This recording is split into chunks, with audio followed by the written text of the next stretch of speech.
Cell Health, reboot your body, omega-3 oil extracted from algae, strong heart, sharp mind, healthier you.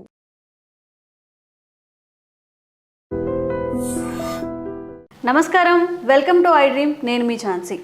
Gas trouble సమస్య అందరిలో చాలా ఎక్కువగా ఉంటుంది.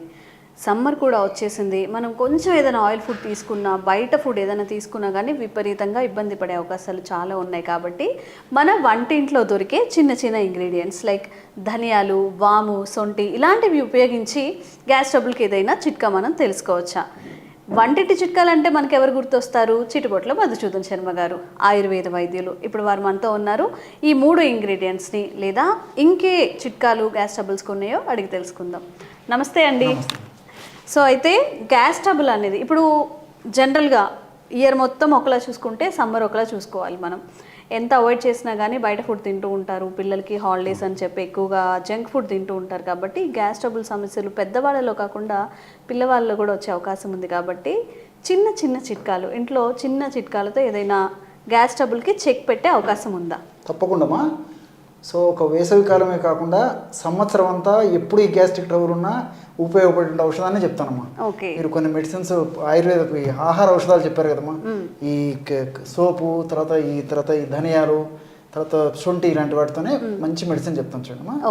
ఒక 4 పదార్థాలు అవసరం అమ్మా. ఇప్పుడు నేను చెప్పే ఫార్ములాకి శొంఠి, తర్వాత వాము, ధనియాలు, సైంధవరణం, ఈ 4 పదార్థాలను ఏ రేషియోలో కలుపుకోవాలను నేను ప్రత్యక్షంగా చేసి కూడా చూపిస్తానమ్మా. సో దీనికి ఏం చేయాలంటే అమ్మా, ఒక 50 గ్రాములు శొంఠి పొడి తీసుకోవాలమ్మా. శొంఠి పొడి మనకు మార్కెట్లో శొంఠి కొమ్ములు దొరుకుతాయమ్మా. శొంఠి కొమ్ములు పొడి కూడా మార్కెట్లో దొరుకుతుందమ్మా. అల్లాన్ని ఎండించేసి తయారు చేసినటువంటి ఔషధం ఏదైతే ఉందో అదే మా శొంఠి. అల్లాన్ని డ్రై చేసి కొన్ని ప్రత్యేక పద్ధతుల ద్వారా చేసినటువంటిది శొంఠి. సో ఈ శొంఠి పొడి మనం ఈజీ కూడా తయారు చేసుకోవచ్చమ్మా. మిక్సీలో వేసేస్తే చాలా ఈజీగా పౌడర్ అయిపోతుంది. ఈ శొంఠి పొడి ఒక 50 గ్రామ్స్ తీసుకోవాలమ్మా. 50 గ్రామ్స్ ఔషధం తయారు చేసి చూపించేందుకు నేను ఇక్కడ కొద్దిగా మాత్రమే వాడుతున్నానమ్మా. మన ప్రేక్షకులు మాత్రం నేను చెప్పిన రేషియోలో కలుపుకొని వాడుకుంటే సరిపోతుంది. సో 50 గ్రామ్స్ శొంఠి పొడి తీసుకోవాలమ్మా. అలాగే రెండవ పదార్థంగా వామమ్మా. దీన్నే అజవాయిను, అజమోదు, ఓమము అనేటువంటి పేర్లతో పిలుస్తుంటారమ్మా. ఇది కూడా మనకు సంవత్సరం అంతా మార్కెట్లో దొరుకుతుంది, మన ఇండ్లలో కూడా ఉంటుందమ్మా. కాస్త వేయించేసేసి ఈ విధంగా పౌడర్ తయారు చేసుకొని ఈ యొక్క ఓము చూర్ణాన్ని ఒక 25 గ్రామ్స్ తీసుకోవాలమ్మా. అంటే శొంఠి పొడి 50 గ్రామ్స్ అయితే అందులో హాఫ్ వాము పొడి కలుపుకోవాలమ్మా. అదేవిధంగా మూడవది ధనియాల చూర్ణం అమ్మా. ధనియాలని కాస్త వేయించేసేసి ఈ విధంగా చూర్ణం తయారు చేసి పెట్టుకొని ఈ యొక్క ధనియాల చూర్ణాన్ని కూడా ఒక 25 గ్రామ్స్ తీసుకోవాలమ్మా. వాము 25 గ్రామ్సే, ధనియాల చూర్ణం కూడా 25 గ్రామ్స్ తీసుకోవాలి. అట్లా చివరగా సైంధవ లవణం అమ్మా. రాక్ సాల్ట్ అంటారమ్మా, మీకు అందరికీ తెలిసే ఉంటుంది ఈ సైంధవ లవణం గురించి. ఈ రాక్ సాల్ట్ మనకి సైంధవ లవణం గడ్డల రూపంలో మనకు మార్కెట్లో దొరుకుతుంది, లేదంటే ఇలాంటి పౌడర్ కూడా దొరుకుతుందమ్మా. లేదంటే మనం గడ్డలు తెచ్చుకొని కూడా మిక్సీలో వేసేస్తే కూడా చాలా ఈజీగా పౌడర్ అయిపోతుంది. ఇది ఒక 25 గ్రామ్స్ తీసుకోవాలమ్మా. 25 గ్రామ్స్. ఇప్పుడు మనం ఏమేమి తీసుకున్నామంటే 50 గ్రాములు శొంఠి పొడి తీసుకున్నాము, 25 గ్రాములు వామును వేయించి చేసినటువంటి చూర్ణం తీసుకున్నాము. అదేవిధంగా 25 గ్రాములు ధనియాలను వేయించి చేసినటువంటి చూర్ణం తీసుకున్నాము. చివరగా 25 గ్రాములు సైంధవ లవణం. కేవలం ఈ 4 పదార్థాల్లోనే గ్యాస్ట్రిక్ ట్రబుల్ సమస్యలు తగ్గించేటువంటి అద్భుతమైనటువంటి ఔషధ గుణాలు, రసాయన తత్వాలు ప్రకృతి నిక్షిప్తీకరించి మనకు ప్రసాదించడం జరిగిందమ్మా. సో ఈ 4 పదార్థాలు మన వద్ద ఉంటే ఈ చూర్ణాలు ఔషధము కేవలము ఒక 1/2 నిమిషం లేదా 1 నిమిషం లోపే తయారు చేసుకోవచ్చు. చూడండమ్మా, బ్రహ్మాండమైనటువంటి గ్యాస్ట్రిక్ ట్రబుల్ తగ్గించేటువంటి ఔషధం రెడీ అయిపోయింది.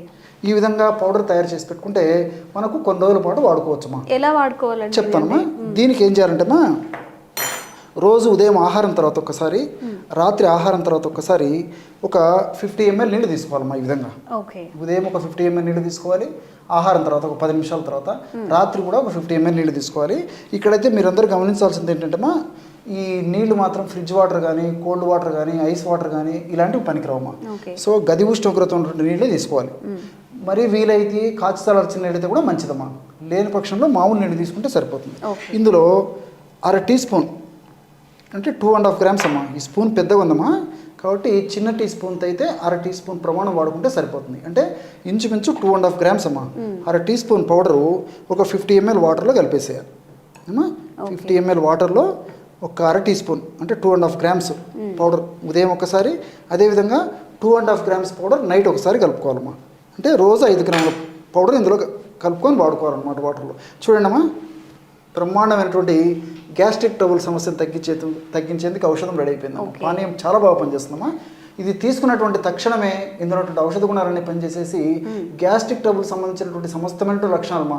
అంటే ముఖ్యంగా కడుపు ఉబ్బరంగా ఉండడము, కడుపు నొప్పిగా ఉండడము, ఆకలి కాకపోవడము, తీసుకున్న ఆహారం సరిగ్గా జీర్ణం కాకపోవడము, అదేవిధంగా గ్యాస్ పోతూ ఉండడము, తర్వాత తేనుపులు వస్తుండడము, నోట్లో నీళ్లు ఊడుతుండడము, మోషన్ సరిగ్గా కాకపోవడము, ఒక్కొక్కసారి మోషన్ అయినా సంతృప్తికరమైన మోషన్ రాకపోవడము, మోషన్స్ 3-4 సార్లు మోషన్స్ అవుతుండడము, ఇలాంటి అనేక రకాలైన లక్షణాలను చెక్ పెట్టేందుకు ఇప్పుడు నేను చెప్పినటువంటి ఔషధం చాలా బాగా పనిచేస్తుందమ్మా. అంటే మీరు ఇలా డైరెక్ట్ గా తీసుకోవచ్చండి, మళ్ళీ ఏమైనా లెమన్ అలా ఏమైనా అక్కర్లేదమ్మా. డైరెక్ట్ ఈ పౌడర్స్ కావాలంటే కలుపుకోవచ్చు, లేకపోతే అక్కర్లేదు. సో చిన్నపిల్లలు మాత్రము ఈ డోస్ మాత్రం కొంచెం చిన్నపిల్లలు డోస్ అవుతుందమ్మా. చిన్నపిల్లలు అయితే 1 గ్రామ్ పౌడర్ వాడుకోవాలి. ఇప్పుడు నేను చెప్పింది పెద్దవాళ్ళ డోస్ అమ్మా. సో ఇక్కడ ఇంకోటి ఏంటంటే ఈ మధ్య కాలంలో మరి చాలా మంది ఇళ్లలో కూడా ఈ గ్యాస్ట్రిక్ ట్రబుల్ సమస్యతో చాలా మంది బాధపడుతుంటారు, రకరకాల మందులు వాడుతుంటారు. అలా కాకుండా ఇంట్లో ఇంచుమించు కుటుంబ సభ్యులు ఎక్కువ మంది బాధపడుతుంటారు కాబట్టి మనం ఒకసారి ఔషధం తయారు చేసి పెట్టుకుంటే మా కుటుంబ సభ్యులందరూ వాడుకోవచ్చు. రెండవది ఏంటంటే ఇది ఎక్కువ రోజు నిలువ ఉండదమ్మా. కాబట్టి నేను చెప్పినటువంటి పద్ధతిలో ఔషధం తయారు చేసుకుని వీలైనంత వరకు 2 months లోపల అయిపోయి చేసుకోవాలమ్మా. తర్వాత మళ్ళీ ఫ్రెష్గా తయారు చేసుకుని వాడుకోవడం వల్ల రిజల్ట్స్ ఫాస్ట్గా ఉంటాయన్నమాట. సో ఔషధం ఎక్కువ కాలం నిల్వ ఉంచడం వల్ల ఏమవుతుందంటే ఇందులో ఔషధ గుణాలు తగ్గిపోయి ఆశించిన స్థాయిలో దానికి ఫలితం ఉండదమ్మా. కాబట్టి మ్యాక్సిమం ఒక 2 months లోపల ఈ పౌడర్ తయారు చేసుకున్నది అయిపోయి చేసుకోవాలి. అయితే డాక్టర్ గారు జనరల్గా సొంటి కానీ మనం మిరియాలు కానీ యూజ్ చేసినప్పుడు ఎక్కువ బాడీ హీట్ అవుతుంది అంటూ ఉంటారు. మరి అలాంటి వాళ్ళకి డైరెక్ట్ తీసుకోవచ్చు అంటారా, పర్లేదా? చాలా మంచి ప్రశ్నమ్మా. కొంతమందికి బాడీ వేడి తత్వం ఉంటుందమ్మా. వేడి తత్వం ఉండడం ఒకటి. కొంతమంది ఏంటంటే నీళ్లు సరిగ్గా తాగరు.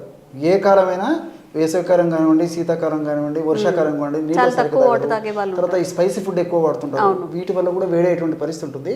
అలాంటి వాళ్ళు ఏదైనా ఉంటేమా వేడి తత్వం ఉండడం కానీ, వేడేటువంటి లక్షణాలు ఉండేటువంటి పరిస్థితి ఉండడం కానీ, ఇటువంటి వాళ్ళు ఉంటే నేను యాక్చువల్గా నీళ్ళతో వాడమని చెప్పాను కదమ్మా. అలాంటి వాళ్ళు నీళ్ళతో కాకుండా ఒక 100 ml పల్చటి మజ్జిగమ్మా. మజ్జిగ కూడా మనకు ప్రతి రోజు ఇళ్లలో ఉంటుంది కాబట్టి పల్చటి మజ్జిగలు కలుపుకొని తీసుకుంటే వేడి లక్షణాలు కూడా ఉండవు. రిజల్ట్స్ బాగుంటాయి. మజ్జిగ తీసుకోవడం వల్ల వాళ్ళకి ఆ డౌట్ ఉండదు. ఒకవేళ నిజంగా సమస్యతో బాధపడేటువంటి వాళ్ళు ఎవరైనా ఉన్నప్పటికీ మజ్జిగ వల్ల వాళ్ళ కూలింగ్ నేచర్ వచ్చేస్తుంది. చూసారు కదండి, మనకి ఇంట్లో జనరల్గా మనకి ధనియాలు ఉంటాయి, వాము ఉంటుంది, సొంటి, ఇది ఒక్కటి తీసుకొచ్చుకుంటే, సొంటి కూడా చాలా మంది విరివిగా యూజ్ చేసే వాళ్ళు కూడా ఉంటారు. ఒక్కసారి ఆ పౌడర్ కలిపేసి పెట్టుకుంటే ఈ సమ్మర్ అంతా మనం దాటేయచ్చు. సమ్మరే కాదు, చాలా మందికి ప్రాబ్లమ్స్ ఉంటాయి కాబట్టి ఇంట్లో పెద్దవాళ్ళు ఉన్న పిల్లలకు కూడా ఇది హెల్ప్ అవుతుంది. ఇంకెలాంటి ఆరోగ్య సమస్యలకి చిట్కాలు కోరుకుంటున్నారో కామెంట్స్ రూపంలో తెలియజేయండి. తప్పకుండా వీడియో చేయడానికి ట్రై చేస్తాం.